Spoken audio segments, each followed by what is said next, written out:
అండి నమస్తే. ఇప్పుడు మాట్లాడే టాపిక్ వచ్చేసి association of democratic reforms ADR.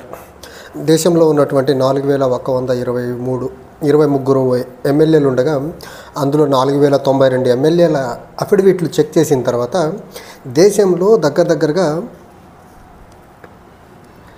అత్యధికంగా క్రిమినల్ కేసెస్, అందులో కూడా హీనియస్ క్రిమినల్ కేసెస్ ఫేస్ చేస్తున్నటువంటి ఎమ్మెల్యేలు ఆంధ్రప్రదేశ్ నుంచి ఉన్నారు. ఆంధ్రప్రదేశ్లో ఇప్పుడు దగ్గరగా తెలుగుదేశం పార్టీ నుంచి అత్యధికంగా క్రిమినల్ కేసెస్ ఫేస్ చేస్తున్న వాళ్ళు ఉన్నారు. ఆంధ్రప్రదేశ్లో దగ్గరగా 115 మంది, 134 మంది టీడీపీ ఎమ్మెల్యేల్లో 115 మంది ఎమ్మెల్యేలు క్రిమినల్ కేసులు ఫేస్ చేస్తున్నారు.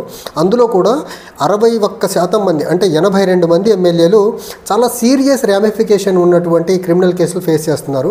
సో చంద్రబాబు నాయుడు గారు విజనరీ అంటారు, అభివృద్ధి అంటాడు, రాజకీయాల్లో మంచితనాన్ని ప్రమోట్ చేస్తానని చెప్పే చంద్రబాబు నాయుడు గారు అత్యంత హీనమైన, అత్యంత దుర్భేద్యమైనటువంటి క్రిమినల్ కేసులు 61% మంది ఎమ్మెల్యేలు ఉన్నటువంటి వ్యక్తులకి ఎమ్మెల్యే టికెట్లు ఇచ్చి వాళ్ళని గెలిపించి 61% మంది అత్యంత ఘోరమైన క్రిమినల్ ఫేస్ చేస్తున్న వాళ్ళని ఎమ్మెల్యేలుగా చేసినటువంటి అంతా చంద్రబాబు నాయుడు గారు. అదేవిధంగా మనం చూసుకున్నట్లయితే ఓవరాల్గా చూసుకున్నట్లయితే 86% మంది అత్యంత ఘోరంగా క్రిమినల్ కేసులు ఫేస్ చేస్తున్నటువంటి వ్యక్తులు ఆంధ్రప్రదేశ్ నుంచి ఉన్నారు. ఇందులో మనం చూసుకున్నట్లయితే 138 మంది ఎమ్మెల్యేల్లో ఓవరాల్గా ఆంధ్రప్రదేశ్ నుంచి 138 మంది, అంటే జనసేన, వైసీపీ అందరినీ కలుపుకుంటే 138 మంది ఎమ్మెల్యేలు క్రిమినల్ కేసులు ఫేస్ చేస్తున్నారు. అంటే ఓవరాల్గా 79%. చంద్రబాబు నాయుడు గారు చెప్తారు, ఈ 61 మంది ఘోరమైన క్రిమినల్ కేసులు ఫేస్ చేస్తున్న వాళ్ళు ఓవరాల్గా టీడీపీ నుంచే చూసుకుంటే 86% మంది, ఓవరాల్గా చూసుకుంటే 79, టీడీపీ నుంచి మాత్రమే చూసుకుంటే 86% మంది క్రిమినల్ కేసులు ఫేస్ చేస్తున్నారు. అందులో నా క్యాబినెట్లో మోర్ దెన్ 90% కొత్త వాళ్ళు ఉన్నారని చెప్పే ప్రయత్నం చేస్తారు. అండ్ ఈ 70% మంది కొత్త వాళ్ళకి టికెట్లు ఇచ్చి నేను ఎమ్మెల్యేలను చేశారంటారు. కానీ అందులో ఎంతమందికి క్రిమినల్స్ని టికెట్లు ఇచ్చి డబ్బు బలంతో అత్యధికంగా క్రిమినల్ కేసులు ఉన్న వాళ్ళని టికెట్లు ఇచ్చి గెలిపించుకున్నారని మాత్రం ఎప్పుడు చెప్పే పని చేయరు. ఓవరాల్గా చూసుకున్నట్లయితే దేశవ్యాప్తంగా చూసుకుంటే అత్యధికంగా క్రిమినల్ కేసులు ఫేస్ చేస్తున్నటువంటి ఎమ్మెల్యే ఆంధ్రప్రదేశ్ నుంచి ఉన్నారు.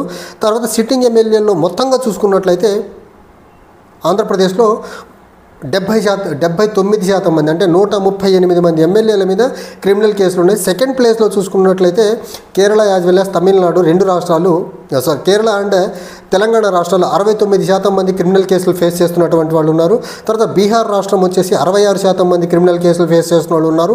మహారాష్ట్ర నుంచి 65% మంది క్రిమినల్ కేసులు ఫేస్ చేస్తున్న వాళ్ళు ఉన్నారు. తమిళనాడు నుంచి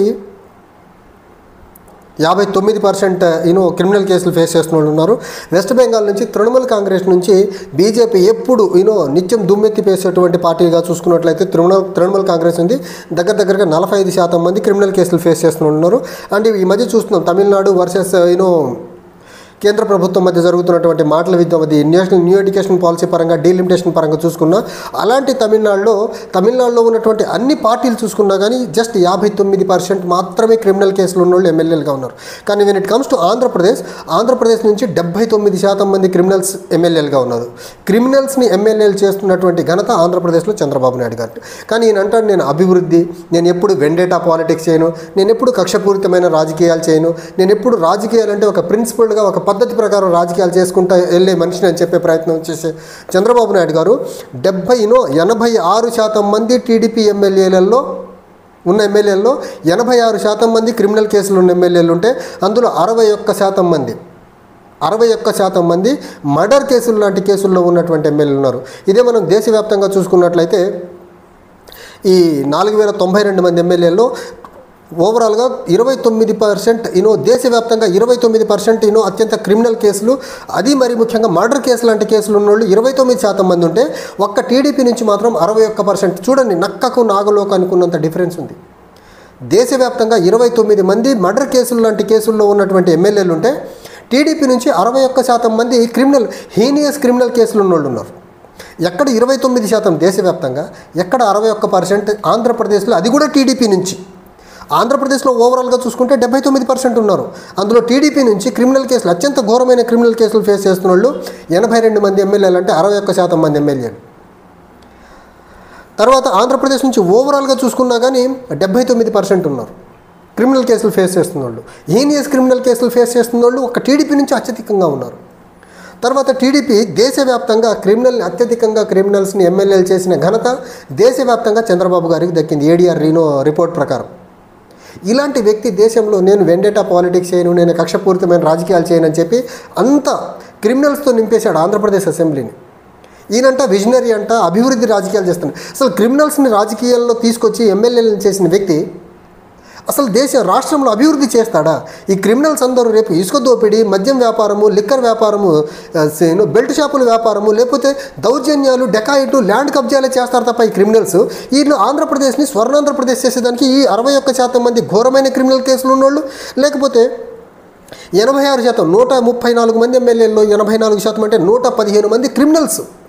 అందులో కూడా ఘోరమైన క్రిమినల్స్ దగ్గర 80 మంది ఉన్నారు, 82 మంది.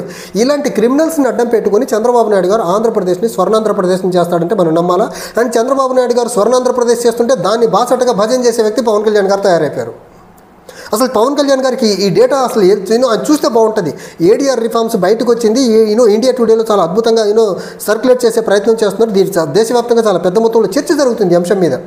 సో ఇంతమంది క్రిమినల్స్ని ఎమ్మెల్యేలుగా చేసి క్రిమినల్స్ని చట్టసభల్లో పెట్టేసి చట్టసభల్లో క్రిమినల్స్ ఎలాంటి చట్టాలు చేస్తారు?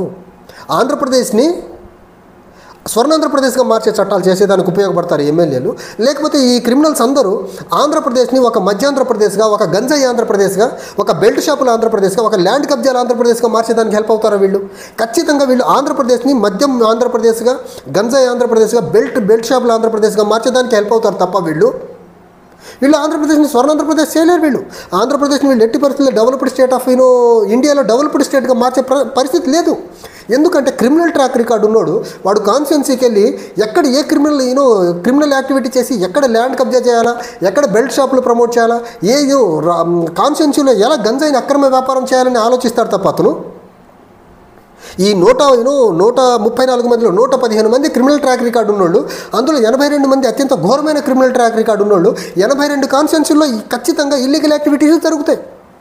ఓవరాల్గా 115 కాన్స్టిట్యున్సీల్లో ఇల్లీగల్ యాక్టివిటీసే జరుగుతాయి. ఇలాంటి ఇల్లీగల్ యాక్టివిటీస్, ఇలాంటి క్రిమినల్ ట్రాక్ రికార్డు ఉన్న వాళ్ళతో ఆంధ్రప్రదేశ్ని స్వర్ణాంధ్రప్రదేశ్గా చంద్రబాబు నాయుడు గారు మారుస్తారంటే ఆంధ్రప్రదేశ్ ప్రజలు నమ్ముతున్నారంటే అంతకంటే దౌర్భాగ్యం లేదు. నేను నిజంగా ఒకటి అయితే క్లియర్గా చెప్పగలను, చదువుకున్న వాళ్ళని చంద్రబాబు నాయుడు గారు ఎప్పుడూ రాజకీయాల్లో ప్రమోట్ చేయరు, విజ్ఞత ఉన్న వాళ్ళని చంద్రబాబు నాయుడు గారు ఎప్పుడూ రాజకీయాల్లో ప్రమోట్ చేయరు, ఇండిపెండెంట్ థింకింగ్ థాట్ ప్రాసెస్ ఉన్న వాళ్ళని ఎప్పుడూ రాజకీయాల్లో ప్రమోట్ చేయడు. ఎప్పుడు క్రిమినల్స్నే తీసుకొచ్చి రాజకీయాల్లో చంద్రబాబు నాయుడు గారు ఎందుకు ప్రమోట్ చేస్తారంటే క్రిమినల్స్ అయితే చెప్పిన మాట వింటారు, మాట వినకపోతే వాడి మీద ఉన్న క్రిమినల్ కేసును తిరగదోడి వాడిని భయపెట్టేదానికి ఆస్కారం ఉంటుంది. అందుకనే చంద్రబాబు నాయుడు గారు రామారావు గారి దగ్గర నుంచి పార్టీ లాక్కున్న మొదలు క్రిమినల్స్ని, దొంగతనంగా డబ్బు సంపాదించేవాడిని, అక్రమంగా డబ్బు సంపాదించేవాడిని, మద్యం వ్యాపారం చేసేవాడిని, అలాంటి వాళ్ళనే రాజకీయాల్లో ప్రమోట్ చేశారు తప్ప చంద్రబాబు నాయుడు గారు ద్వారా అత్యధికంగా చదువుకొని సమాజం పట్ల బాధ్యత ఉన్న వాళ్ళని ఎప్పుడు చంద్రబాబు నాయుడు ఎమ్మెల్యేని చేయడు. దానికి బెస్ట్ ఎగ్జాంపులే ఈ ఏడీఆర్ రిపోర్ట్.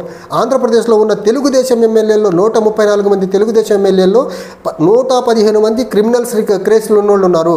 అందులో 82 మంది అత్యధికంగా మర్డర్ కేసులు లాంటి క్రిమినల్ కేసులు ఫేస్ చేసిన వాళ్ళు ఉన్నారు. అంటే ఓవరాల్గా 134 కాన్స్టిట్యున్సీలు టీడీపీ రిప్రజెంట్ చేస్తూ ఉంటే అందులో 115 కాన్స్టిట్యున్సీల్లో దొంగలు ఎమ్మెల్యేలుగా ఉన్నారు, క్రిమినల్స్ ఎమ్మెల్యేలుగా ఉన్నారు. దీనికి బెస్ట్ ఎగ్జాంపులే ఈ ఏడీఆర్ రిపోర్ట్. సో ఇలాంటి 115 మంది క్రిమినల్స్ని ఎమ్మెల్యేలు చేసి 115 నియోజకవర్గాలు అభివృద్ధికి దూరంగా ఉంటాయి. ఈ 115 నియోజకవర్గాలు బెల్ట్ షాపులకు దగ్గరగా ఉంటాయి. ఈ 115 నియోజకవర్గాలు మద్యం షాపులకు చాలా దగ్గరగా ఉంటాయి.